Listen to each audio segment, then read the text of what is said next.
Jackie, Heather. Hi, Heather. I have been loving your artwork and all of your posts. Thank you so much for the work you do, and thanks for being here. We're just going to give it a few more minutes. I don't know if y'all know what today's Instagram Live is about. It is about how to handle big emotions, big feelings. I asked yesterday on my Instagram what people wanted to know about emotional resilience. I need to fix this. This is going to bother me. There we go. And one of the questions that kept coming up was, how do I sit in negative feelings? And that's a really good question because there's a lot of negative feelings spinning around and flying around these days. So yeah, it's definitely something that we could all practice and could help us navigate these really challenging times that we're all dealing with. Anyways, I'm going to give it just 2 more minutes. Let's see what time it is. Okay. Hi, Sammy. Welcome. Welcome to this little space on the internet. How is everybody doing? Sammy says good, thumbs up. That's good. And if anybody wants to, you can say what city you're from or how you found out about me. Hey, Jill. Welcome. Hey, Kristen Mary. So glad you're here. Thanks for being one of the people who asked the question. It's a good question, and I was trying so many ways to write out a short response, and I just couldn't do it. I'm like, this is going to be like a book. It's just not easy. Okay, I think we're going to go ahead and get started. Okay, so thank you all for being here. Today I'm going to be talking about one of the things that really helps with building emotional resilience. And that is learning how to sit in your negative feelings. A lot of people, especially therapists, talk about how important it is and what an important skill it is to know how to sit with your negative feelings, but that's really hard to do. I mean, I don't know about you all, but I still struggle with a pattern of wanting to numb how I feel because it can be so overwhelming, especially in the last few weeks. Everything has been so overwhelming. I mean, there's a freaking pandemic. We're stuck at home with our kids 24 hours a day. Our routines have been completely stripped away from us. And then on top of that, all these horrific acts of violence are happening in the Black community. And on top of all of that, now it's like our society is being torn apart because people are fighting about racism as if it's like something that we should be fighting about instead of just fighting against, right? So it's been a lot. So if you've been feeling overwhelmed or feeling exhausted by all of it, that is completely normal. It's not because you're a weakling, it's because you're a human being and you have a heart and a soul. If you weren't feeling anything at all about everything that's going on, I would be worried then. So emotional resilience is basically the ability to handle hard times without being completely destroyed and crippled by them. It's the ability to be by yourself and to be content. It's the ability to be able to bring yourself back to center or to bring yourself back to feeling grounded after something difficult or challenging happens. And that doesn't mean that if something really devastating happens, like the loss of a loved one or, news of a serious illness or something tragic, that you shouldn't take time to grieve. Like, emotional resilience doesn't mean that you never feel sad, and it doesn't mean that you never feel down. It doesn't mean you never feel anxious or overwhelmed. What it means is that you have the tools that you need to bring yourself back to center and to continue, showing up for yourself and your loved ones and your life. And it's not something that you can just develop over 24 hours. So I want to be very clear up front that everything that I'm teaching you today is really not, it's been a journey. I have been practicing this for several years now, and it is something that requires a lot of practice. So I have a bunch of notes here. Again, this was very spur of the moment, and so I don't have a speech memorized or anything. I'm just gonna share what I've wrote down with you. So first, I just want to ask all of you, though, what are some of the big feelings that you all have been having? I see that there's 3 people on the live right now, so this is going to be pretty intimate. If you are open to sharing some of the feelings you've been feeling. I have been feeling a lot of, like, I guess, challenges with my self-worth. Like, I have had to keep reminding myself of my value. With the recent, like, racism and, like, white folks demeaning me or dehumanizing me or invalidating my experiences, which is very dehumanizing for Black people, it has caused me to feel like, oh, I guess I'm not worth their time, you know? Or people who I wish would stand up for me who aren't, right? That also can be very dehumanizing. So for me, it's been that feeling, and then also the feeling of, like, when is all of this going to end? And that comes up as well. But yeah, like, what are some of the feelings that y'all have been feeling? And so I just wanted to say, though, that physical, I'm losing my track already. I just started, guys. It's the end of a long work day. So as you approach this, know that the same way that you approach physical well-being, I want you to approach emotional well-being. So the same way how you might educate yourself on a diet that suits you, the same way that you would go to a doctor when you're feeling sick, the same way that you would try different things and that you would practice, you know, maybe a new exercise regimen or a new diet. Those are all elements of physical wellness, right? And I just want you to apply that same mindset to emotional wellness. I think a lot of people think that they should just, like, not have to work as hard on their emotional well-being, and I want you to know that it's the same thing as physical well-being, if not maybe even more important, because your emotional and mental well-being affects the physical. So if you're working on your emotional resilience and you're working on sitting in your hard feelings and it's uncomfortable and it's difficult and you don't succeed the first few times or even the first 10 times, you know, do you get the butt that you want when you do a workout 1 time or 10 times? Like, do you get the abs that you want? Do you get the, do you get the body you want after you've only worked out a few times? No, like, absolutely not. You know, it takes practice to develop a strong mental and emotional resilience. So I hope that makes sense. I'm going to read this comment. Angelica says, like, I'm tired of tough conversations, but I know that I need to have them, and it makes me want to check out mentally. Yes, that is very exhausting. And I do need to say that even though we are all in a situation where we need to have tough conversations, that if you are worn out mentally, the conversation is probably not going to be as good as it could be. And so it's okay to just, like, take a break and take care of yourself. Like, when everything was, like, just starting to amp up on social media a few weeks ago, I actually took a week off. Like, people were messaging me all over the place, asking me for all kinds of things, and I was, like, feeling overwhelmed because, especially for us Black people, we're the ones receiving the racism. So we are extra hurting right now, and we need to be aware of that and respect that and honor that and take a break if you need to. So I took a break because I knew that anything I had to say to anyone when I was in that state was just going to be not the nicest thing ever. So yes, it's good that you know how you're feeling about that, because that awareness is key. Okay, I'm going to stop rambling, y'all, and I'm just going to get into it. Okay, so the first thing that I want to say is what you should not do, and what you should not do when it comes to big feelings is numb. Some numbing behaviors are binge eating or starving yourself, over-exercising, watching too much TV, scrolling on Instagram, scrolling on social media, being on your phone too much, or overworking yourself. So those are all just a few things that we tend to do when we are trying to numb. Numbing suppresses the emotion, and then when you're done numbing, it just comes back up and suffocates you. And then you keep doing that over and over. And the sad thing about numbing behaviors is that they're usually destructive to you as well. So they are kind of like self-sabotaging. And then when you're done numbing, you end up like 5 steps back from where you really want to be. So that's different from redirecting your attention. Redirecting is actually a good thing. And I'll explain more of that in a bit. Okay, so the first thing I want you to do that has helped me significantly with handling big emotions is plan time and space to process.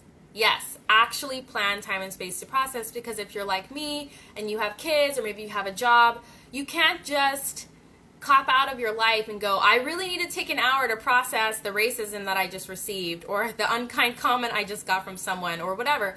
We have to know how to like still be in our lives and do the things that we need to do. But one of the things that can help you calm down in the present moment is actually planning, like at 9 o'clock after the kids go to bed, I'm going to take an hour to address all of these feelings I'm feeling. And that alone can help you significantly calm down, because you know that you are going to handle what it is that you're feeling. You're not suppressing it, you're not ignoring it, you're just planning it for another time. And the reason why it's important for you to do that is maybe you need to talk to your spouse or your partner if you have kids and say, hey, I really need to take an hour tonight to relax and to process some things, and so can you put the kids to bed, or whatever it is, or can you do the dishes tonight, or whatever it is. It's important to plan and voice your need to have that time and space. Secondly is name it. It's really important to name the emotion you're struggling with. For me, the last few weeks, I'm going to be super honest with y'all, I have been struggling with rage. Like actual rage. Not even just anger, like real rage. And I didn't want to take it out on other people, so I knew I had to process it. Because again, if I just numbed it, it's going to come out in other ways. It might come out in how I speak on a conference call. It might come out in how I deal with my toddler. If they break something or they're having a meltdown, I might not be as patient. It could come out in the way that I talk to my partner. It could come out in the way that I treat myself, right? I can hear the self-talk, like beating myself up if I'm feeling rage. So one of the ways I had to actually deal with that rage is I literally set up my couch cushions to be kind of like a punching bag, and I've never done this before, but I've actually heard that people who struggle with a lot of trauma, they take up kickboxing. I can't go to a gym right now because of COVID, so I decided I'm going to set up my own kickboxing thing, and I punched and kicked the crap out of my couch cushions, which sounds crazy, but I've never dealt with this level of rage before. I've had some serious dehumanizing racist stuff happen in my personal life, and it made me feel a rage I've never felt before, and physically getting that out really helped. That's why some people suggest really strenuous workouts where you can really get your anger out in the push-ups or in the way that you exercise or whatever it is. But you have to name your emotion. So if you're feeling anxiety, name it. If you're feeling overwhelmed, if you're feeling scared, if you're feeling unsafe, if you're feeling uncertain, if you're feeling depressed, you need to name your emotion, because it's going to help guide you in terms of how you're going to nurture yourself and what you actually need. Because if you feel unsafe, you need to help yourself feel safe. If you feel enraged, you need to help yourself get that rage out. If you feel angry, you need to help yourself process that anger. If you feel depressed, you need to find a way to help yourself feel at peace and to feel happy or some sort of contentedness, right? So name your emotion, even if you have to write it down or start journaling because you don't know how you feel. Maybe you don't know how you feel, and by journaling everything that's going on, you can get to the bottom of maybe what it is that you feel. So the third thing is you need to identify, where did this feeling come from and why? Did it come from a certain conversation? Did it come from a certain person? Did it come from social media and what you're consuming? It's so important. This piece is so important because when I look at where my emotions were coming from, I realized it was due to an interaction with a certain group of people. And then I was able to go, okay, then I need to set up a boundary there, because every time I interact with these people, I feel dehumanized, right? Maybe scrolling on your phone passively makes you feel anxious. Pay attention to that feeling in your body every time you open your phone. How do you feel? If the source of anxiety is your phone, then you need to delete those apps, or you need to have greater boundaries around that. Is the source of anxiety, someone in your home? Are they saying or doing things that's stressing you out? Do you need to have a conversation with them about what they're doing because it's stressing you out? Does that make sense? If anybody wants to share what they're feeling and where they think that feeling is coming from, let us know in the comments. Okay, next is after you've identified that, and by the way, all of these things I'm sharing, you're doing this when you're in your time and space to process, and you ideally want that time and that space that you create to process these feelings to be a calm space and a safe space, right? So obviously, don't try to process your feelings when you're in the middle of parenting, when you're in the middle of the workday. That's just going to stress yourself out because you're multitasking. Ideally, you want to create that calm space. I need some water. Hold on. Okay. Next is super important. I keep saying that about everything, but it's all important. Next is having empathy and compassion for yourself. Okay? after you've identified your emotion and you figured out where it came from, do not start telling yourself, well, you shouldn't feel that way because that person is also going through a hard time, and if they're taking it out on me, it's understandable because they're just overwhelmed too. No, no, no, no, no, no, no. You need to be your best advocate and ally. You need to be your best friend, okay? Today and every day. So when you identify how you're feeling, you need to have compassion and empathy for yourself. So don't tell yourself that you shouldn't feel what you're feeling. Don't make yourself wrong for having feelings. Tell yourself, and I wrote some things down for y'all. Things like, if you're struggling with someone who isn't loving you the way that you deserve, you can tell yourself, it's okay to feel these feelings. Feeling my feelings is healthy. Feeling my feelings is brave. I didn't deserve that. This is my new favorite one. I did nothing to deserve the way that I was treated. Right? You did nothing to deserve it. I know some of us might sit there and we might analyze and think, well, if I just hadn't said this, well, if I just hadn't done that, then they wouldn't have gotten upset with me. If I hadn't approached them about their racist remarks or whatever it is, you do not deserve to be mistreated. So it's just super important that you approach your feelings with empathy and compassion and remind yourself it's okay to feel angry. It's okay to feel sad right now. It's okay to feel anxious about what's going to happen next because we have no idea, right? So when you're talking to yourself, you can say, I'm just going to use myself as an example. Hey, Mia, it's okay that you feel really anxious about the future of the world. It's okay that you feel anxious that you might get sick because there's a virus out there that's killing people. It's understandable why you feel that way. You aren't wrong for feeling that way. It makes perfect sense, right? Kind of the same way that a friend would talk to you. And by the way, this process you can do alone or you can do with someone you trust, like a therapist or a friend. Just make sure that it's someone that you really trust and care about and respect to help you kind of go through this process. So after you approach your feelings with empathy and compassion, you really need to choose the next response. So this is kind of like CBT. And again, I'm not a therapist. I do have diagnosed PTSD and depression, and I had to learn how to sit with my big emotions in order to survive, okay? So that's kind of my background there. But where was I? Okay, so you can't control your feelings, but you can control how you respond to them. So for instance, right, if you're feeling anxiety, you identify where it's coming from, and then you approach that with understanding and compassion, then you ask yourself, what's the logical response? Like, okay, I'm nervous that I might catch coronavirus because other people are catching it, and that's making me feel anxious and stressed. And then the logical response to that is, well, right now, I don't have coronavirus, and right now, all I can really do is continue washing my hands and wearing a mask and social distancing, and those are the things I have control over. I don't have control over anything else. So I'm going to focus on what I can control and let the rest go. Another example is there's some people who have really negative opinions about me. Again, I'm bringing this back to race because we're talking a lot about racism. Just like devaluing me or invalidating my experiences. And I had to come to the realization after I had those feelings and I honored them and I approached it with compassion and I said to myself that someone else's opinion of me, of their value, of what they perceive my value to be. They think I don't have value or I'm not good enough.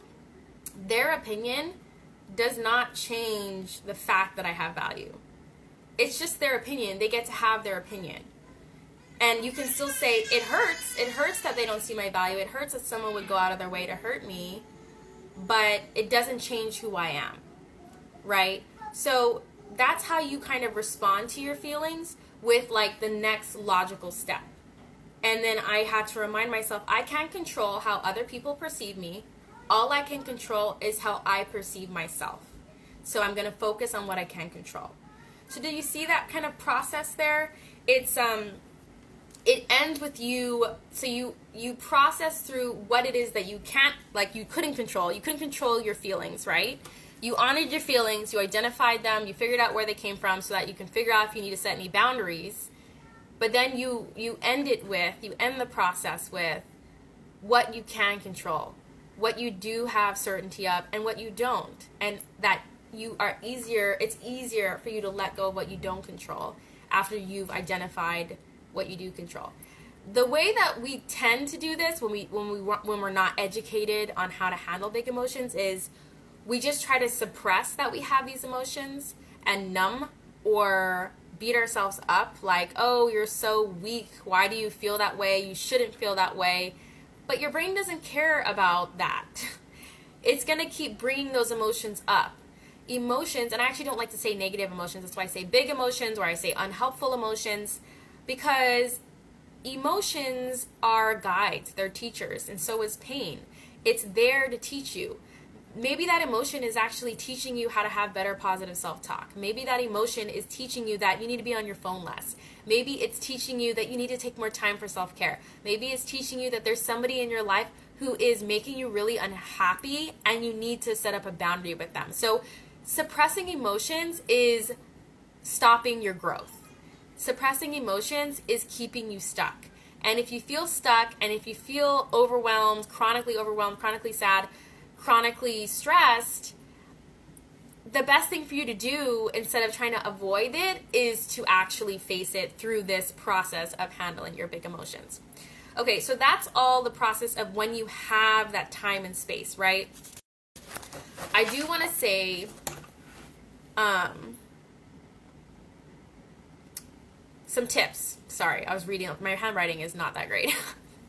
Some tips to keep in mind when you're dealing with your big emotions is to make yourself feel as relaxed and as safe as possible. So at the end of the day, because I work full time and then I spend time with my kids and I have dinner, after they go to bed, when I take that time to feel my emotions, it takes like 30 minutes to an hour sometimes, I like set an atmosphere for myself now because it's hard work. It's hard work. The same way that you like work up a sweat when you're exercising, you're stressing yourself out a little bit, right? It's a little nerve-wracking when you go in to deal with your emotions. So sometimes I'll put on some calming music on Spotify while I'm going through this process in my head.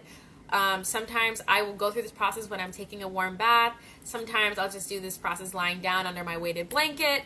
And sometimes I start with journaling. Sometimes I start with exercise to get myself in like a very like empowered mood. And sometimes I do breath work or guided meditation. So it's whatever. Those are all tips for you to try to help you get in a calm place. Because if you're freaking out already internally and your sympathetic nervous system, which is your fight or flight nervous system, is already activated, it's going to be hard for you to kind of like go through this process, right? So sometimes doing diaphragmatic breathing, which is a fancy way of saying like belly breathing, and you can Google it, diaphragmatic breathing or belly breaths, where you basically practice lying on your back or sitting down and you inhale so that your stomach inflates like there's a balloon, and then you exhale through your mouth. You inhale through your nose, exhale through your mouth.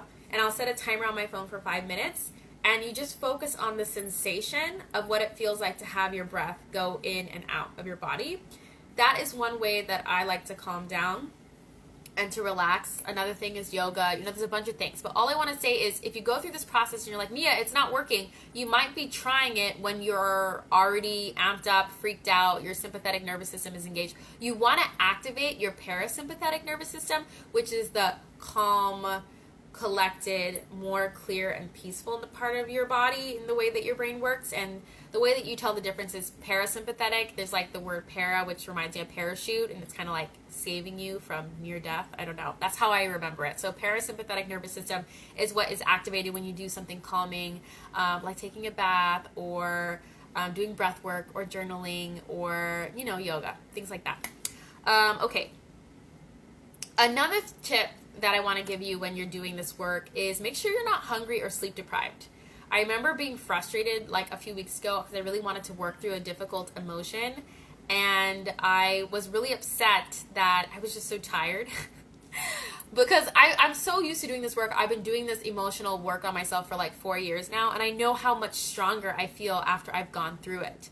But the thing is, some days you're just tired, and the best thing for you to do is to go to bed early. The most loving thing that you can do for your mental health and to build emotional resilience is to start by making sure that you're not hungry and tired. Like the same way how you need to make sure you're rested and fed well when you're working out your physical body, you need to make sure you're rested and fed well when you're working out your mind and your emotions. So yeah, before I, try to like take a hot bath or any of this other self-care. I just make sure that I'm fed and rested. Excuse me. So that is it's such a basic tip, but I feel like for me, I don't know if anyone else relates, when I'm anxious, I tend to like forget to eat. So for me, it's a huge priority that I'm making sure that I'm eating and that I'm going to bed by like 10:30, and I'm doing my little rituals like brushing my teeth and flossing, which I know sounds like a very basic ritual, but for me, it's a very conscious decision for me still, because usually when I'm really anxious, I just want to plop in bed with my makeup on and everything because I'm so overwhelmed. But taking that extra time to prepare for bedtime signals to my brain that it's time for bed. Anyway, tangent. Another tip for you is to pay attention to how your body physically feels as you go through this process. So when you think about your emotion and you identify it and you figure out where it came from, where do you feel? Maybe it came from like a stressful interaction, right? Where do you feel in your body? For me, my chest gets tight and my back like starts to feel pins and needles. It's the same physical reaction, because when you are triggered, your body knows you're triggered before your brain even catches up. And this is super important to learn and understand, because it'll help you identify when you're triggered in the future. Because again, your body knows before your brain does. So for instance, I got so used to understanding that my chest would get tight and that my back would have pins and needles when I was triggered, that I could be doing a regular activity, and when I feel that pain start in my back, I know that I need to stop what I'm doing and figure out what triggered me, and then address it and go through that cognitive behavioral process, which, by the way, I know that the 6 or 5 things I just told you sound like really long, but after you've been practicing this for a long time, I go through that process like literally during the workday. Like I'll be working, I feel that pain in my back, I know I'm triggered, I stop typing, and I just go through the process. I identify my emotions. Well, I start by taking deep breaths, and then I identify my emotions, I figure out where it came from, I tell myself that I understand, I have empathy and compassion, and then I choose the next logical response, which is I can't control how that person, what that person said in their email. I can only do my job, and I'm going to keep moving forward. And then I get back to work. So you can actually go through this process in like less than 5 minutes. And you can do it throughout the day if you're feeling triggered. And it just takes time and it just takes practice. So I just want to let you know that. But yeah, once you start to pay attention to your feeling of how your body's feeling when you're going through this work, it's going to be such an amazing telltale sign for you, so that maybe your throat gets dry, maybe your ears get hot, maybe your what am I trying to say? You get short of breath, like your breath goes into your chest instead of your stomach. What is your physical sensation? So that's something that you definitely want to pay attention to, because then when you're going about your day and that physical sensation happens, you're able to stop what you're doing, literally just stop what you're doing, take 3 deep breaths, ask yourself what triggered you, where did it come from, acknowledge your feelings, empathize with yourself, and then choose the next logical response, okay? This is how I respond to triggers all day long. Because here's the thing, for all of us, and especially those who struggle with anxiety or PTSD, we cannot control when we're triggered. We have no control over that at all. The only thing we can control is how we respond when we're triggered. One thing that I've learned that I never want to go back to ever again is when I'm triggered, I used to just work harder and harder. So like I'm like doing the dishes, right? And then I can feel the tingling in my back. I know something's triggered me, but I don't know how to handle it. So I just try to like keep cleaning, and I just keep organizing and keep doing stuff. This is when I was a stay-at-home mom. And then what happens when that happens is then my kids will do something they're not supposed to do, and then I yell at them without even thinking. It's like wasn't even what I planned to do, but then I end up yelling, and I'm like, oh my gosh, where did that come from? That came from a suppressed trigger. That came from you being triggered and you not dealing with it right away, and then it ends up coming out in how you treat yourself and how you treat others. And it's really unfortunate, and it's why this work is so important, especially with your relationship with others and your relationship with yourself. Okay, I'm going to try to speed this up. I feel like I've been going on for a long time. How is everybody doing so far? How is everyone tracking? If anybody has any questions at all, or you have a specific scenario that you want me to like address or help you with, please put it in the comments. Like, this is what this time is for. I'm here to help you, because I know that this time has been really hard for all of us. So, okay, so here's the next section of this presentation is when you don't have the time and space to process at that moment. So again, say you're in the middle of being a stay-at-home mom and you're with your kids, or say you're in the middle of the workday and you have work to do and you don't have, thank you, Kristen Mary, thank you so much, and you don't have the time and space to deal with your trigger, right? People are like, oh, if you do 30 minutes of yoga, you'll feel so much better. It's like, I don't have time to do 30 minutes of yoga. I have a conference call I'm on right now, or I have work to do, or I'm with my kids all day. I can't just do that. Okay, so here's what I would recommend. Again, number one, plan a time for later in the day when you are going to deal with your emotions. And I don't want to hear anyone say that you can't plan the time to deal with your emotions, because here's the thing, your emotions are not going anywhere. Until you deal with them, they will be there haunting you and making it hard for you to live your life and enjoy your life. So the same way that you would prioritize making a meal for yourself, or buying groceries for yourself, or exercising, or going to your primary care physician for your regular checkups, the same way that you would make time for your physical well-being, you need to change your mindset and realize that making time for your emotional and mental well-being is just as important and just as a productive use of your time, okay? I will never stop saying that. Okay, so I want you to, when you're triggered or you're dealing with a big emotion in the middle of a workday or in the middle of whatever you're doing, try to step away for at least 5 minutes. Just 5 minutes to do a guided meditation. I love guided meditations because it's like someone else is doing the work, and it's like someone's just leading you through a relaxation exercise. Step away to do some breath work, that diaphragmatic breathing. Set your timer on your phone for 5 minutes. Focus on breathing and try to get out of your head and into your body. The reason why that's so helpful is because if your head is dealing with some big emotions and it's spiraling and you're ruminating on something over and over and over, it's not productive to stay there. Get out of your head, give yourself a break, get in your body, because whatever's happening in your body is happening in the present moment, right? You can't focus on what's happening in your body and be in the past or be in the future. You can only be in the past or be in the future when you're in your head, right? And sometimes doing that drives us crazy. So get into your body, listen to your breathing so that you can be brought to the present moment. Another tip that I want to give you is try to be mindful of what you're doing while you're doing it so that you can get out of your head.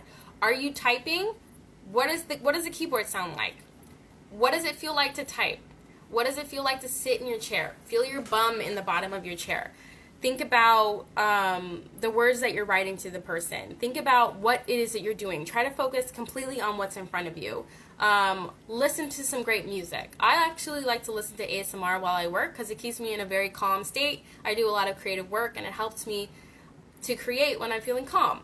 If I'm feeling stressed, creating and writing is very, very hard. So it's actually really good for your productivity to focus on keeping yourself in that calm and present state. Okay. Also, obviously, prayer and anything else that helps to make you feel grounded. Okay, the next thing that you should do if you don't have the time and space right now to process your big emotions is, I already said that, plan to address your emotions at a specific time.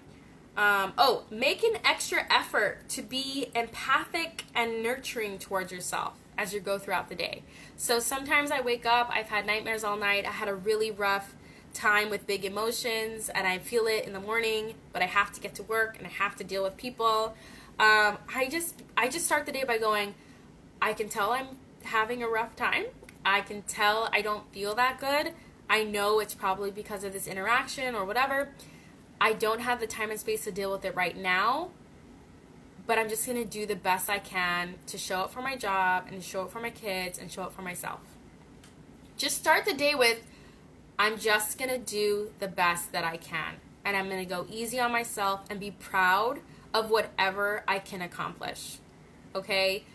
The old me, and maybe some of you do this still, no judgment, is you wake up, you're feeling crappy, and you go, oh my gosh, this sucks. Why do I feel anxious? This is not helpful. I have so much work to do today. This is going to interfere with all the work I have to do. This is going to make today so hard. And you just stack it and stack it and stack it against yourself instead of going, wow, Mia, you're going through a lot. It's completely understandable. You're feeling some hard emotions, and you know what? I'm going to take good care of you. It's nice when other people take care of us, but if we can't rely on ourselves to take care of ourselves, then what are you even going to do?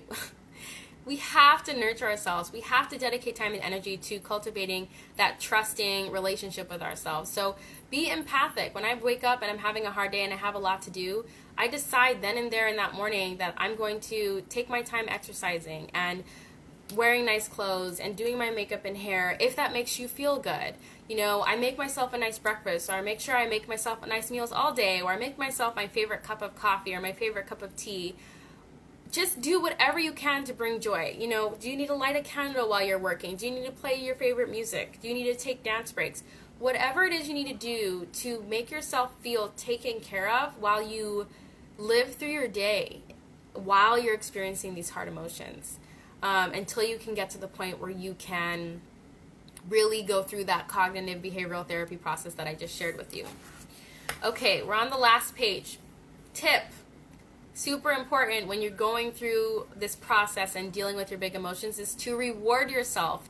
If you want to solidify the feedback loop in order to make it a habit of doing the CBT work on yourself, is to reward yourself. Because when we reward ourselves with something we like, it sends a dopamine response in our brains, which makes us feel good.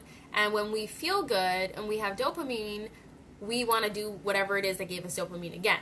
So whenever I do this work, like I said, I do this work like when I'm in the tub, or when I'm relaxing in my bed, or I've put on a face mask. I usually do it when I'm already doing like some sort of self-care, because then it feels like, oh, this is all a part of taking care of myself, right? So sometimes I'm like doing my nails, or I'm like doing a deep condition in my hair, or I'm taking a bath, or whatever it is.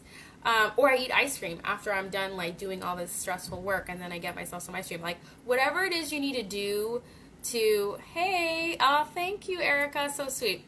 Whatever it is you need to do to anchor this habit of going through this cognitive behavioral therapy process, which is basically what this is, going through this process of processing your big emotions, whatever you need to do to reward yourself, that is actually really important. Do not just demand that you do this work and not give yourself anything for it. You wouldn't do that to your kid, right? We reward our children all the time, but we so rarely reward ourselves, and that has to stop. You have to reward yourself.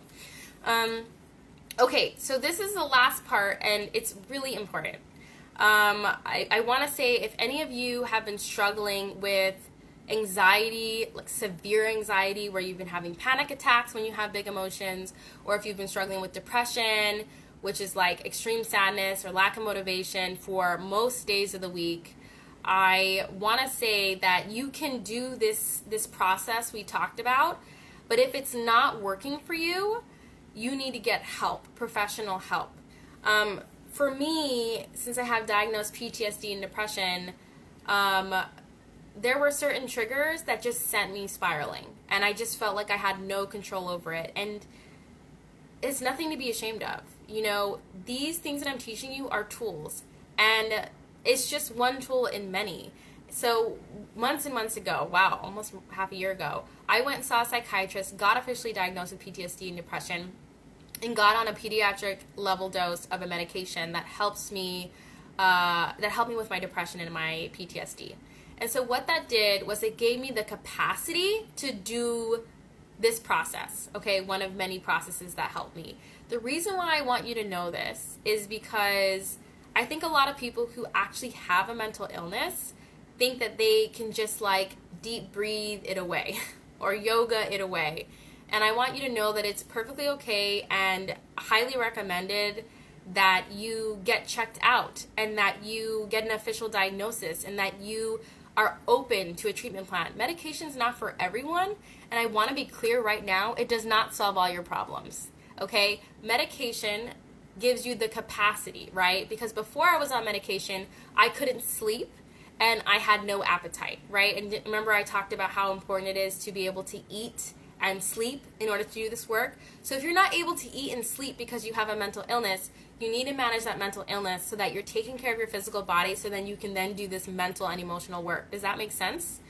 I don't know if that's Jaime or Jimmy, but somebody said, "Hi Mia, I struggle with anxiety and AD. Every time that I try to go through my big emotions, I zoom out. How can I develop this ability?" Yeah, so thank you so much for sharing that with everybody. Yeah, so what I would say is, if you've tried doing this and you just zone out, it might be because again, you need to increase your capacity. So for me, and again, I'm not a therapist, I can only say what worked for me. For me, increasing my capacity looked like seeing a psychiatrist and taking medication. I take medication every single day, and it has increased my capacity to do these practices that I shared with you and actually reap the benefits. But if we're unable to really eat or sleep or do those basic things for ourselves, because that's what anxiety and depression does, it takes away your ability to even do the most basic things for yourself, like brush your teeth and eat and go for a walk and things like that. So that's why it's so important that when I teach these things, I want you all to know that it's not just for people who are mentally ill, like who have a mental illness, and I don't say that in a bad way. I have a mental illness. It's nothing to be ashamed of. I want people to realize that we don't only need to do these practices when we are already like burnt out or have a mental illness, right? There's such thing as preventative care or maintaining good health, right? It's like we go to the doctor when we're well to have a checkup, and we also go to the doctor when we're sick. It's important that we take care of our mental health every single day. I call it mental health hygiene. It's kind of like we take care of our hygiene every day. Deodorant, we brush our teeth, we shower, right? It's the same thing with your mental health. It's something that you need to nurture every single day. And these practices of how to deal with your big emotions are something that you should do if you have a mental illness and if you don't have a mental illness. They benefit you in both phases of life. So I do want to say that if you are struggling significantly with anxiety, if it's severe, if you're struggling with depression, I'm not sure what AD stands for, it does not hurt to go and get a diagnosis and to be open to some form of treatment. And I do want to say that a lot of the things that I will be teaching you all throughout the rest of this week, because I will be on every night through Saturday night at 6 p.m. Pacific time to talk about different topics. You can go to my recent post in my Instagram feed to see what the topics are. These are all things I learned from my therapist. These are all things I've learned from her that helped me, and I'm just passing along to you. What I do want to say is the reason why therapy is so effective for some of us is because it forces you to show up every week for at least 1 hour for yourself, right? So I just want to say that maybe if you don't have access to a therapist, that there was a long time where I didn't, and I absolutely hate it when someone was just like, oh, I can't help you, you just need a therapist. And it was like, I need help now, whether or not I have money or access to a therapist. So I want to say that the tools that I'm teaching you today and the rest of this week, I'm so sorry, I wish I knew your name, Jimmy or Jaime. The things that I'm teaching, you absolutely can keep practicing. I think one of the things that we don't do for ourselves is we quit before we've even tried consistently enough. So I would say keep trying different things because, okay, I thought it was attention disorder. I have been taking medication for 10 years now, and it has been really helpful. That is amazing. Good for you. Okay, well, now that I know that about you, I would say that you should just try to practice these things consistently, and maybe because it's hard to pay attention, probably because of the attention disorder, try different things that can help you focus in. And sometimes, and I just want to say, I don't have attention disorder. I do have anxiety though, so it is hard for me to stay present. That when you're doing these exercises, I should have said this, but please don't beat yourself up if your brain wanders. It's perfectly okay. Every time you sit down to work on your emotional health, you need to thank yourself. Remember that dopamine response we talked about? If you beat yourself up every time you do this work, you're not going to continue doing this work. The key to this work, because nothing is a one-shot winning pill, the key is to do it consistently. And that's why I think therapy works so well. I don't think therapists are telling us anything magical or crazy. I really think the reason why therapy works so well is because it forces you to be consistent and there's someone holding you accountable. Like my therapist would be like, okay, this week your homework is this, and I knew the next week she was going to ask if I did it. So it's really important to find an accountability partner or a support system or someone who's on a similar journey as you to share what you're learning and how you're growing and how you're both working on yourselves and how it's helping you or how it's changing your life, because it can feel lonely and it can be hard. Again, I just want to say that I've been doing this for years now, and it has not always been easy, and it sometimes still isn't easy. Sometimes it just feels easier to just scroll on my phone or binge Netflix or whatever, but it really doesn't deal with the depths of the problem, and it doesn't help you grow if you keep suppressing your emotions. So I just want to say thank you all so much for joining me today and not letting me share all of this by myself. I will be on tomorrow at 6 o'clock. I honestly don't remember what the topic was. I'm so tired. Can you tell? My eyes are like red. It's been a long day. But yeah, I just want to say keep practicing and keep finding things that help you because, you know, especially like I'm not an expert, but with attention disorder, maybe journaling might be better. Maybe journaling might be a better practice for you because it's more active. You're not sitting and breathing or, you know, listening to a meditation that you can kind of think of something else. That actually really helped me in the beginning because with anxiety, because I have severe anxiety, it helps when you're holding something tangible. And you have to think about, your brain has to connect with how to write the letters, right? Just the connection of, I'm writing this word and I need to think and make the connection of how to write the letters. It helps you to be more focused on what it is that you're doing. So try that as a tool for processing your feelings, right? You can still go through the same process, right? You can write down, you can identify your feeling. What am I feeling? Where did it come from? And then write to yourself, it's understandable why I feel this way. It's okay for me to feel this way. It's okay that I'm angry. It's okay that I'm stressed. It's okay that I'm scared. It makes sense. It's understandable. I have compassion for myself.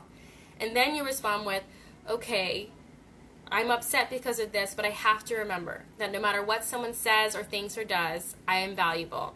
That no matter how much someone failed to love me, it doesn't mean that I'm unlovable. That no matter how crazy the world gets, that God has a beautiful plan for me, or the universe, or whatever higher power you believe in has a beautiful, incredible, awesome plan for your life.